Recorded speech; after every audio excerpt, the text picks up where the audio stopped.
As we have looked at the different types of vectors, have understood velocity and acceleration, one more important concept that we have to look at is something called as relative velocity. Now, what is the ideology of relative velocity? So here if you see, we have two people who are walking. Let's say the velocity or speed of person P is 3 meter per second and that of person Q is 2 meter per second. Now these have been measured by an observer who is observing these two people move. Now relative velocity would generally mean how much fast or how much increased speed is present in between two objects. So for instance, if you are walking and a person who is walking faster than you crosses you, you will try and measure your speed relative to the person who has moved ahead. If you look at in terms of rank that you get in your class for scoring well, let's say if you have scored the 11th rank, it would mean that there are 10 people ahead of you who have done better than you.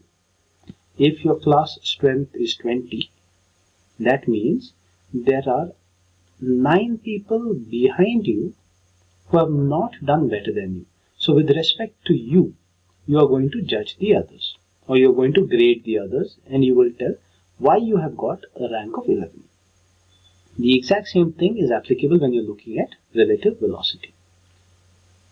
Now, when you are looking at this, we will take delta V, the same concept that we have seen for velocity when we take the values that are there. So Vp minus Vq, that is 3 minus 2, gives me 1 meter per second. So I can tell that P is moving 1 meter per second, at a speed 1 meter per second, faster compared to Q. Or I can tell Q is moving 1 meter per second slower compared to P. Both are right in their own terminologies, but if you see, in one case you have looked at P as your starting point or P as your reference. In the other case, Q is taken as the reference. So if we draw this using the graph and try and fit our triangular law that is there, we have VPQ is equal to VP minus VQ, or VQP is equal to VQ minus VP. So if I take this plot of velocity versus time, VQP, if I see, that is from O to A and A to B is in the same order, OB is in the opposite order. So this is VQP, that is VQ minus VP. The same thing if I draw it for the first case.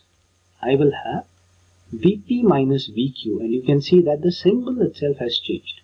The direction is from B to A, whereas previously it was from A to B. So the way how we are taking the relative velocity also matters. So let us have a look as a comparison at both the graphs.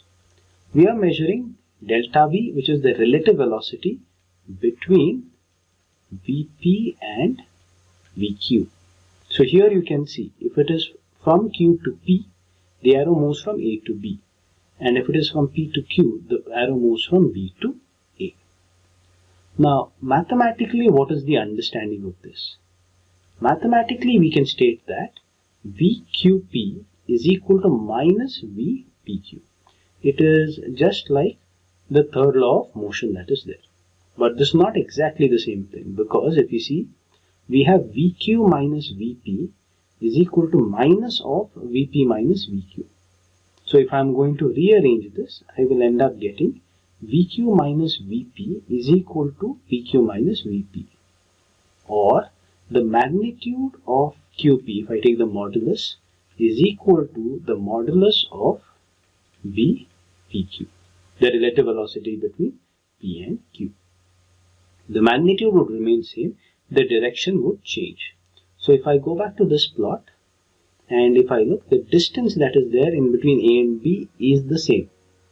Magnitude is the same, but the direction in which we are trying to look at our relative velocity changes.